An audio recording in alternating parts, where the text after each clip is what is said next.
Syederalun Menteri Koordinator Politik Hukum dan Keamanan Mahfud MD merespon soal PPATK yang akan dilaporkan masyarakat anti korupsi ke Barreskrim Polri.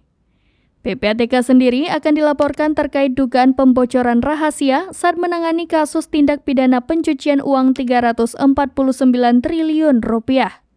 Di samping itu, Mahfud mengatakan dirinya juga akan mendatangi rapat bersama Komisi 3 DPR RI soal temuan tersebut pada Rabu 29 Maret 2023 mendatang. Sebelumnya, Maki akan melaporkan Pusat Pelaporan dan Analisis Transaksi Keuangan ke Barreskrim Polri pada pekan depan yaitu Selasa 28 Maret 2023 terkait dugaan pembocoran rahasia saat menangani kasus tindak pidana pencucian uang 349 triliun rupiah.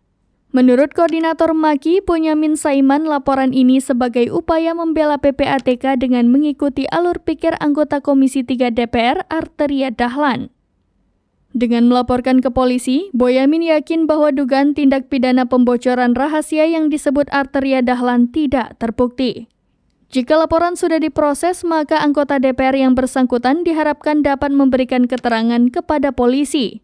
Diketahui, Arteria Dahlan sempat mempertanyakan mengapa dokumen temuan terkait TPPU terkait transaksi janggal sebesar 349 triliun rupiah di Kementerian Keuangan bisa bocor ke publik.